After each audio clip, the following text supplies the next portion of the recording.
Hello friends, welcome to डाली quick revision classes.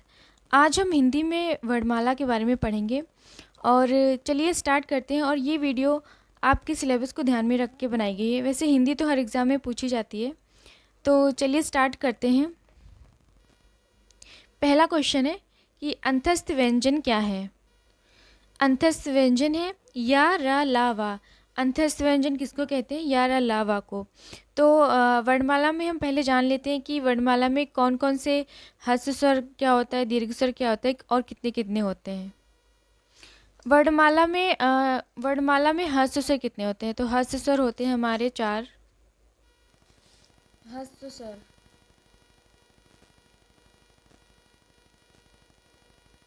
ह्रस्व स्वर कितने होते हैं? 4।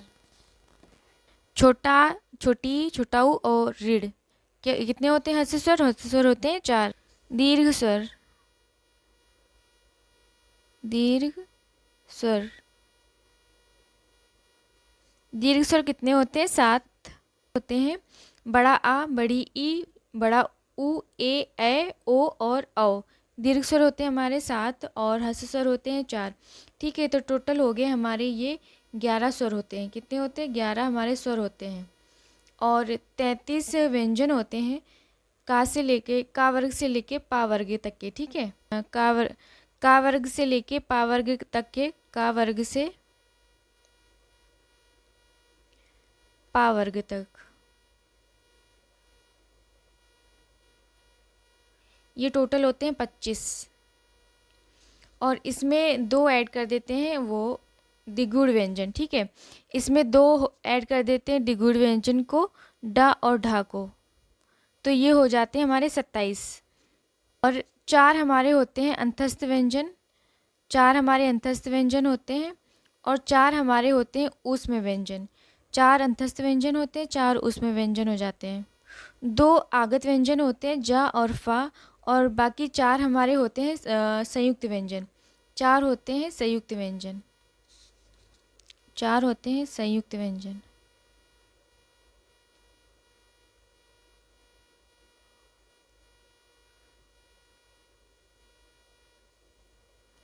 तो यहाँ पे हमारे हास्य स्वर होता है 4, दीर्घ स्वर होते हैं 7। टोटल हो गए हमारे 11 स्वर हो गए। और का वर्ग से लेके पा वर्ग तक के 25 हमारे व्यंजन होते हैं, जिसमें 2 द्विगुण व्यंजन होते हैं, डा और ढा। 4 हमारे अंतस्थ व्यंजन होते हैं और 4 ऊष्म व्यंजन होते हैं। 4 ऊष्म व्यंजन होते हैं। 2 आगत व्यंजन होते हैं, जा और फा। 4 संयुक्त व्यंजन होते हैं, 4 संयुक्त व्यंजन होते हैं। टोटल हमारे हो गए टोटल हमारा हो गया 52 व्यंजन। कितना होगा टोटल? 52 व्यंजन हो गए। तो हम जान लेते हैं कि हस्त स्वर किसको कहते हैं। हस्त स्वर किसे कहते हैं?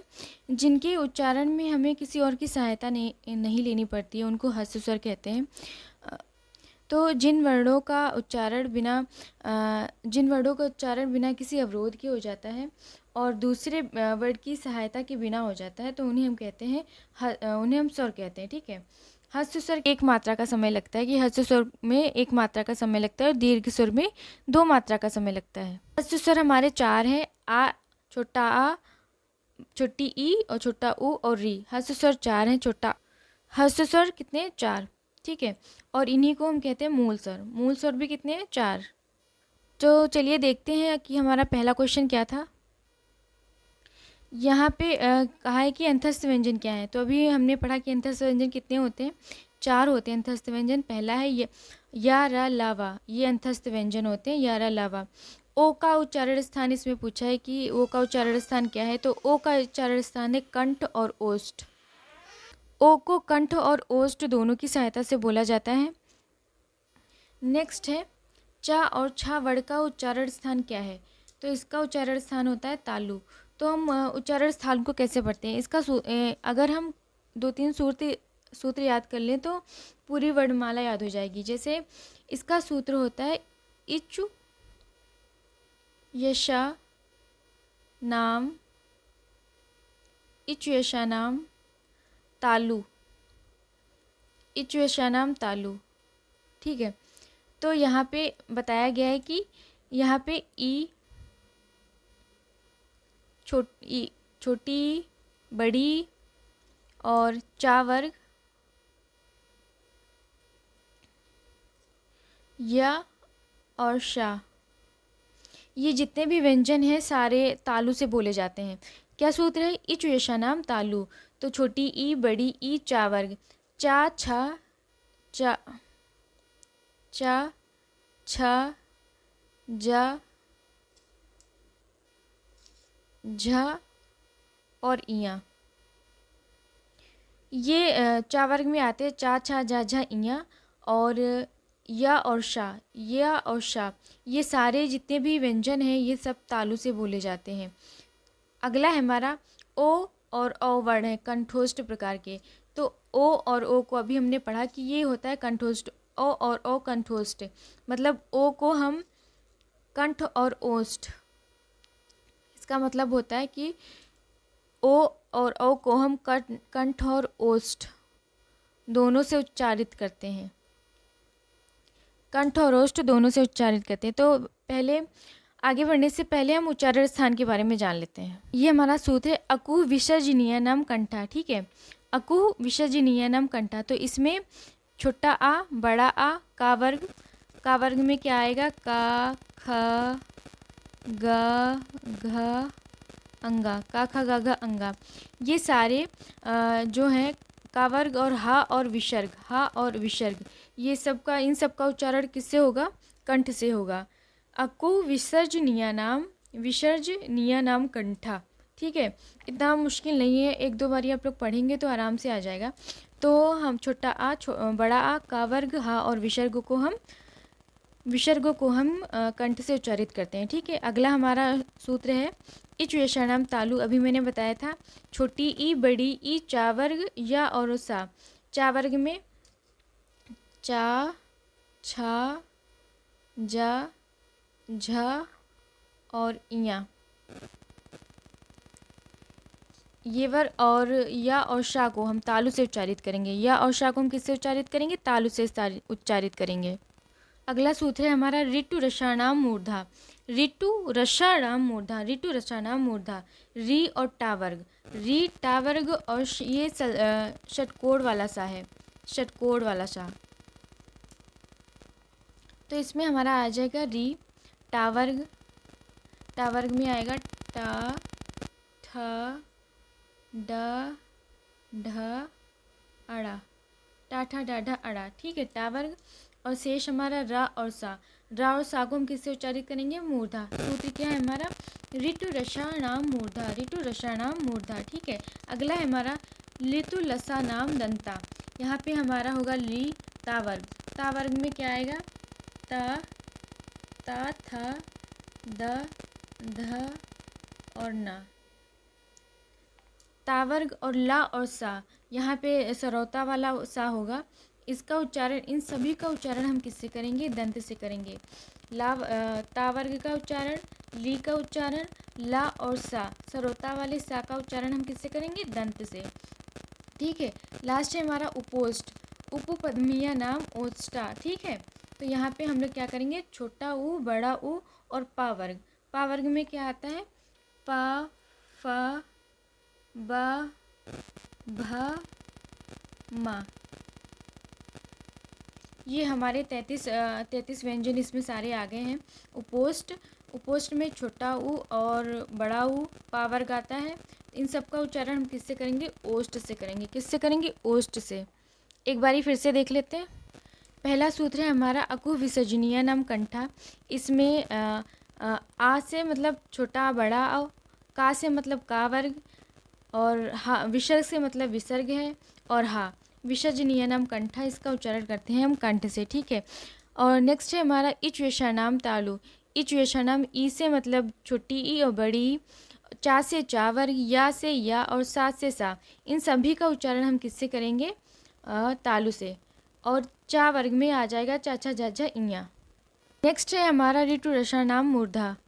ठीक है, इसका उच्चारण हम किससे करेंगे? मूर्धा, मतलब इसमें री और टा वर्ग में आ जाएगा टाठा डाढ़ा अड़ा और रा और षटकोण वाला सा। ठीक है, तो इन सभी का उच्चारण, इन सभी वर्णों का उच्चारण हम किससे करेंगे? मूर्धा से करेंगे।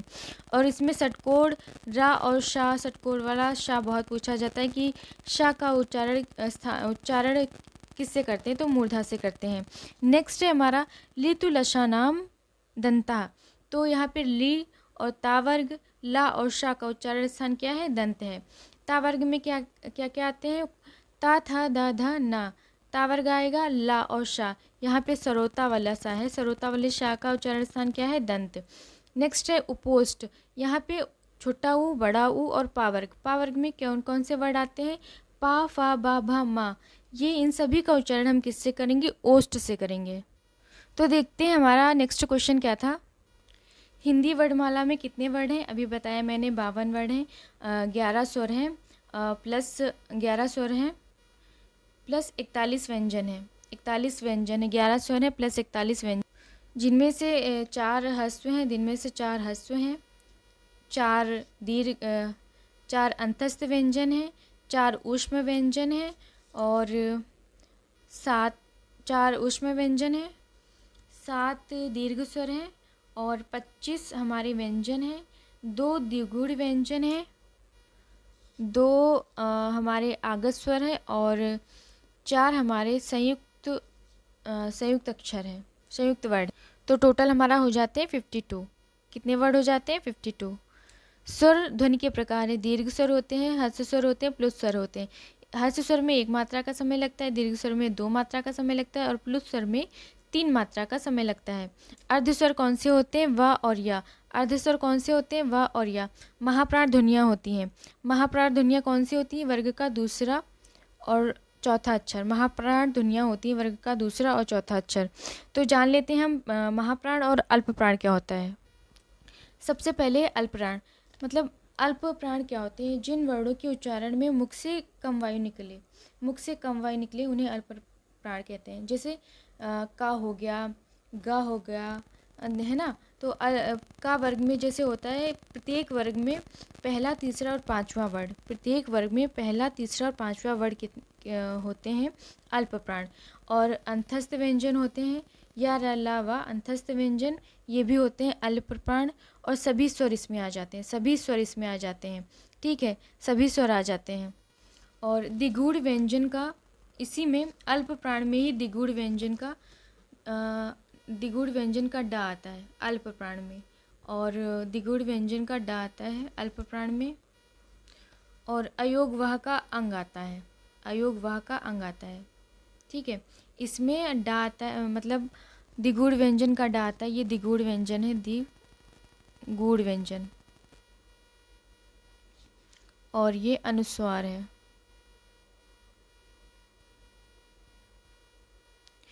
तो अल्प प्राण में टोटल कितने वर्ड होते हैं, 32 होते हैं। प्रत्येक वर्ग का पहला, तीसरा और पांचवा वर्ड या अलावा अंतस्थ व्यंजन, सभी स्वर, द्विगुण व्यंजन का डा और अनुस्वार का अंग आता है अल्प प्राण में, और इनसे मुख से कम वायु निकलती है इनका उच्चारण करने पर।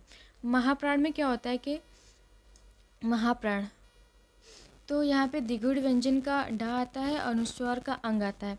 महाप्राण में क्या होता है कि महाप्राण का प्रत्येक वर्ग का दूसरा और चौथा अक्षर, प्रत्येक वर्ग का दूसरा और चौथा अक्षर ऊष्म व्यंजन सा सा सा हा, और द्विगुण व्यंजन का, इसमें द्विगुण व्यंजन का महाप्राण में क्या आता है, ढा आता है। द्विगुण व्यंजन का महाप्राण में ढा आता है और इसमें अनुस्वार का आहा आता है, अनुस्वार का आहा आता है। तो टोटल हमारे वर्ड हो जाते हैं महाप्राण में 16। अल्प प्राण में टोटल वर्ड होते हैं, कितने होते हैं, 32 होते हैं। प्रत्येक वर्ग का पहला, तीसरा, पांचवा या अलावा सभी स्वर, ठीक है। और द्विगुण व्यंजन का डा अनुस्वार का अंग आता है। महाप्राण में कितने वर्ड आते हैं, टोटल 16 आते हैं। दूसरा और चौथा, प्रत्येक वर्ग का दूसरा और चौथा व्यंजन, सा शा साहा ऊष्म व्यंजन और द्विगुण व्यंजन का ढा और अनुस्वार का आहा, ये होते हैं हमारे अल्प प्राण और महाप्राण। तो चलते हैं अपने नेक्स्ट क्वेश्चन पे। क्वेश्चन है हमारा, अल्प प्राण व्यंजन है चा। अल्प प्राण व्यंजन क्या होता है, 1 3 5, प्रत्येक वर्ग का 1 3 5। तो क्या हो जाएगा, इसमें क्या होगा, चा छ जा झा इया, चा छा जा झा इया।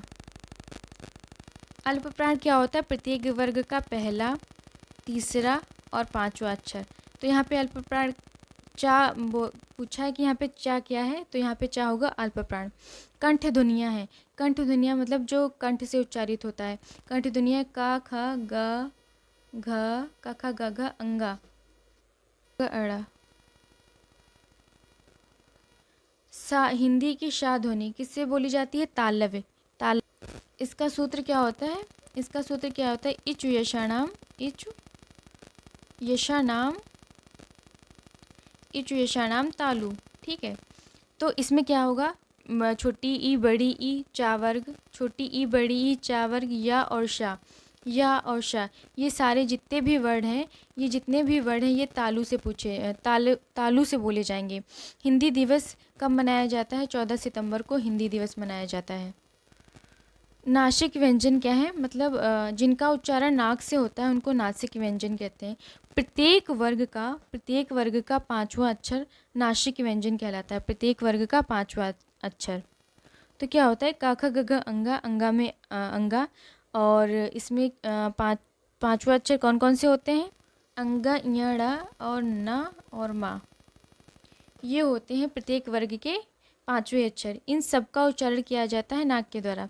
शा शा शाह व्यंजन है, ऊष्म संघर्षी व्यंजन है। ठीक है, छा वर्ण ध्वनि अंतर्गत आती है संयुक्त वर्ग के। छा किसके अंतर्गत आती है? संयुक्त वर्ग के। इसका छा कैसे बना होता है? का और सा से के संयोग से बना होता है, इसलिए संयुक्त वर्ण कहते हैं इसे। हिंदी शब्दकोश में छा का क्रम आता है का वर्ण के बाद। छा का क्रम आता है का वर्ण के बाद। नेक्स्ट है ज्ञा। ज्ञा वर्ड किन वर्डों के संयोग से बना होता है? ज्ञा होता है संयुक्त व्यंजन है, जा और इया के संयोग से बना होता है। ये इंपॉर्टेंट है, जा और इया के संयोग से बना होता है। अघोष वर्ड क्या है?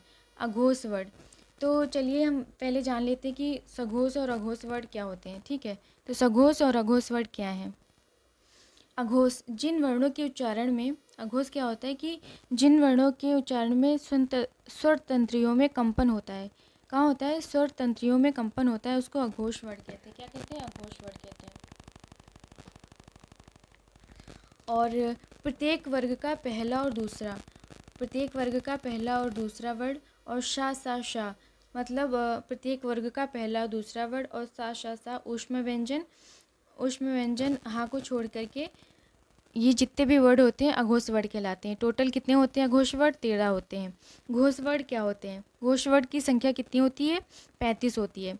प्रत्येक वर्ग का तीसरा, चौथा और पांचवा वर्ड, प्रत्येक वर्ग का तीसरा, चौथा और पांचवा वर्ड, और या रा ला वा हा, या रा ला वा हा, ये होते हैं सघोष व्यंजन।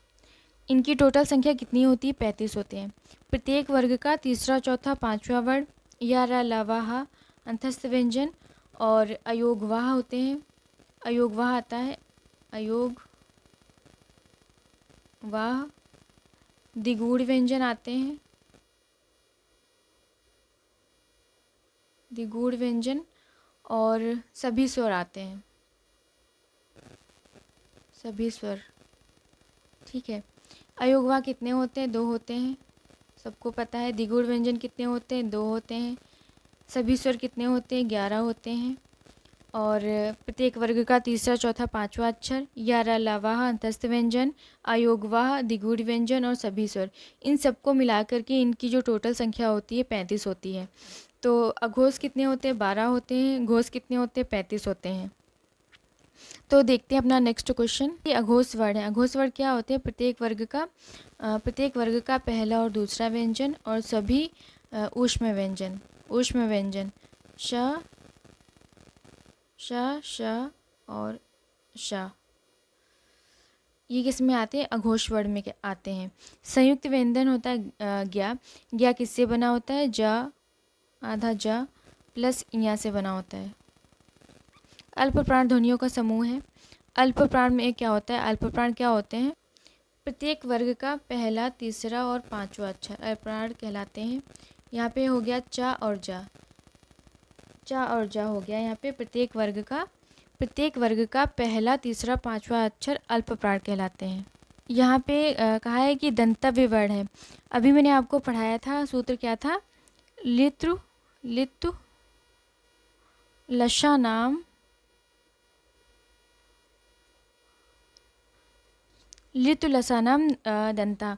तो यहाँ पे ली हो जाएगा, ली हो जाएगा ता वर्ग, मतलब यहाँ पे ता से हो जाएगा ता वर्ग, ता था दा धा ना, ता वर्ग।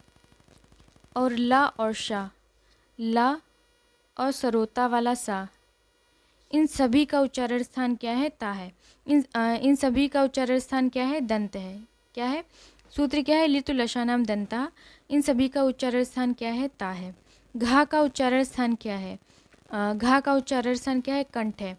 का खा गा घा अंगा, ये कंठ से बोला जाता है। उसका सूत्र क्या होता है? अकु विसर्जनीय नाम कंठा। इसका सूत्र क्या होता है?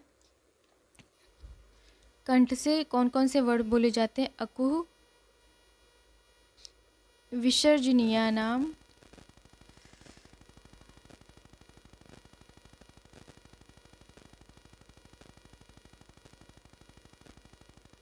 अकु विसर्जनीय नाम कंठा। ठीक है, तो यहाँ पे सूत्र क्या होता है कि यहाँ से हो जाएगा आ, छोटा आ बड़ा आ, का से हो जाएगा का वर्ग,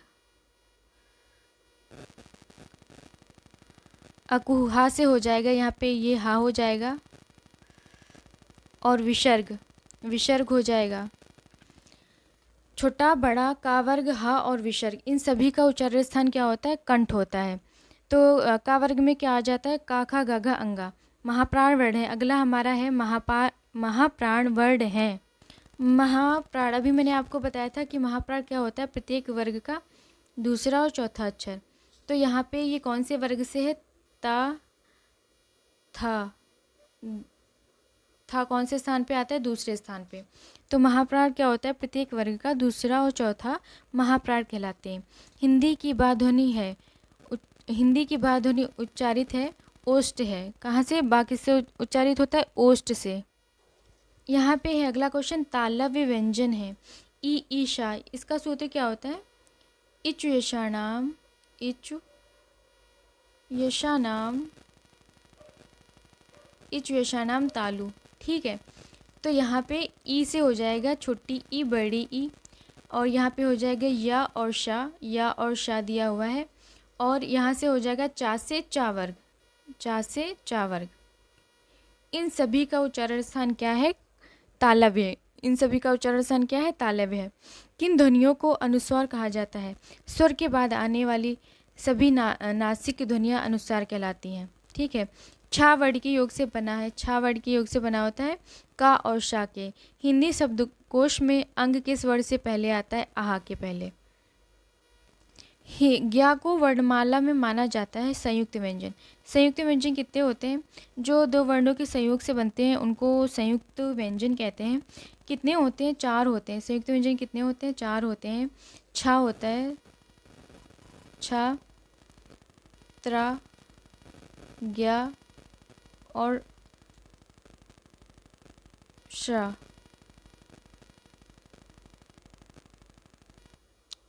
था किस वर्ग का व्यंजन है? ता वर्ग का व्यंजन है। प्याज शब्द का वर्गच्छेद क्या होगा? आधा पा, या, आ, सा और या। तू की ध्वनि है ता और री और आ।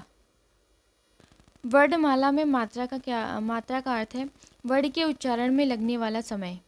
बिना अवरोध के उच्चरित होने वाले वर्ड कहलाते हैं स्वर। बिना अवरोध के जो उच्चरित होते हैं उनको क्या कहते हैं? स्वर। स्वर कितने होते हैं?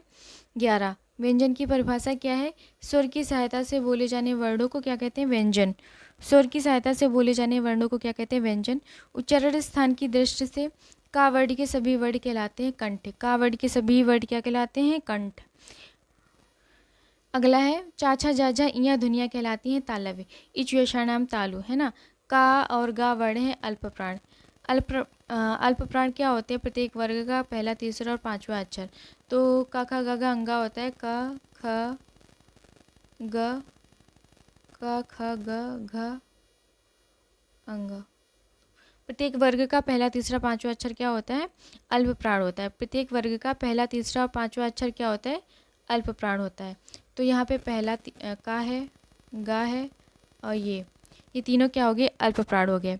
वर्णमाला में कुल कितने व्यंजनों की संख्या, व्यंजन कितने होते हैं? 33। वर्णमाला में कितने व्यंजन होते हैं? वर्णमाला में कुल 33 व्यंजन होते हैं। यहाँ पे पूछा है कि हा वर्ड क्या है, घोष वर्ड है। और खा और घा वर्ड कौन सा है, महाप्राण होते हैं। महाप्राण क्या होते हैं, दूसरा और चौथा वर्ड। नेक्स्ट है हमारा ए और ए, किससे बोले जाते हैं, कंठ तालु से बोले जाते हैं। किससे बोले जाते हैं, कंठ और तालु से। ओ और औ कंठ और ओष्ठ से बोले जाते हैं। वा दंत और ओष्ठ से बोला जाता है। तालु, तालु से क्या बोला जाता है, श और या। तालु से क्या बोला जाता है, सा और या। तालु से क्या बोला जाता है, सा और या। मूर्धा से षटकोण वाला श और रा। दंत से सरोता वाला श और ला। ठीक है। कंठ तालु से ये बहुत इंपॉर्टेंट है, बहुत, ये सारे बहुत इंपॉर्टेंट एग्ज़ाम में पूछे जाते हैं। तो ए और ए कंठ तालु से बोले जाते हैं। ओ और औ कंठोष्ठ से बोले जाते हैं। वा दंतोष्ठ से बोला जाता है। तालु से सा और या तालु से बोला जाता है। इसमें सलजम वाला सा होता है तालु से, षटकोण वाला सा मूर्धा से, और सरोता वाला सा दंत से बोला जाता है। नेक्स्ट है, इसी प्रकार हमारे एग्ज़ाम में पूछा जाता है कि समृद्ध स्वर क्या होते हैं, है ना। एग्ज़ाम में बहुत बारी क्वेश्चंस आते हैं कि समृद्ध स्वर क्या होते हैं। तो समृद्ध स्वर, ये मैंने डायग्राम बनाए हुए हैं। यहाँ पे हमारा आगे की तरफ है समृद्ध स्वर, फिर है अर्ध समृद्ध स्वर, फिर है अर्ध विवृत स्वर, और फिर है विवृत स्वर। और इधर दाईं साइड मैंने लिखा है पच्च समृद्ध स्वर, पच्च अर्ध समृद्ध स्वर, पच्च अर्ध विवृत स्वर, पच्च विवृत स्वर। तो आप ये इसको ऐसे ही बना लें। तो अगर एग्ज़ाम में पूछे कि, अगर एग्ज़ाम में पूछता है कि समृद्ध स्वर क्या है, तो ये पूरी लाइन लिखेंगे हम, है ना। ये जो पूरी लाइन है, समृद्ध स्वर में क्या क्या आएगा, ई आएगा, छोटी ई, बड़ी ई, छोटा ऊ और बड़ा ऊ। समृद्ध स्वर में, समृद्ध स्वर में क्या आता है, छोटी ई, छोटी बड़ी ई, छोटा ऊ और बड़ा ऊ। ये सारे हैं, ये सारे के सारे समृद्ध स्वर हैं, सारे के सारे समृद्ध स्वर हैं, 4 समृद्ध स्वर हैं। ठीक है। फिर पूछता है अर्ध समृद्ध स्वर क्या है, ए और ओ, ये अर्ध समृद्ध स्वर हैं।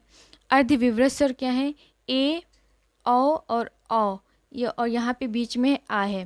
तो ये चारों जो हैं ये अर्ध विवृत स्वर हैं। चारों जो हैं ए, आ, ओ और औ, ये चारों जो हैं अर्ध विवृत स्वर हैं।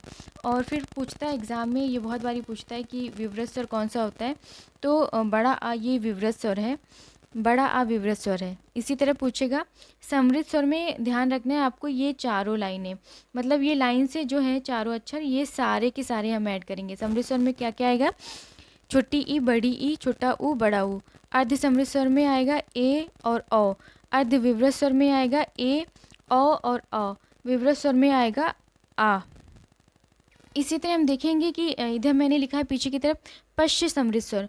पश्च समृद्ध स्वर में हमको ध्यान रखना है कि ये वाली लाइन सिर्फ ये वाली लाइन रहेगी।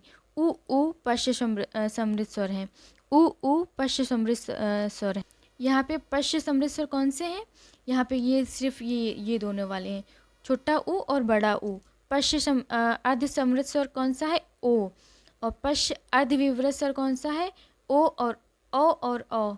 पश्च विवृत स्वर कौन सा है, बड़ा आ। पश्च विवृत स्वर कौन सा है, बड़ा आ।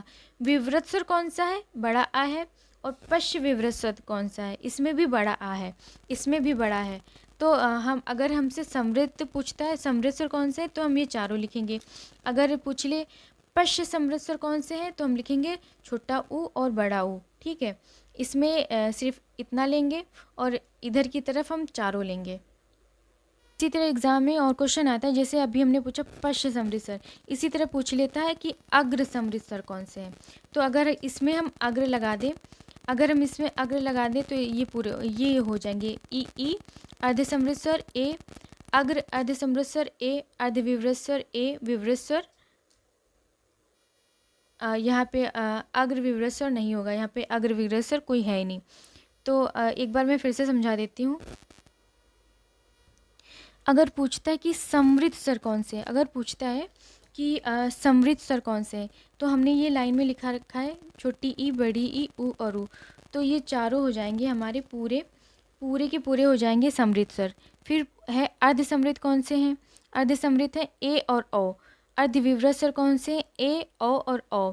विवृत कौन सा है हमारा, विवृत कौन सा है हमारा, आ, बड़ा आ। ठीक है, ये हमारा हो गया। अगर इसी में हम अग्र लगा दें, अगर हम इसी में आगे अग्र लगा दें,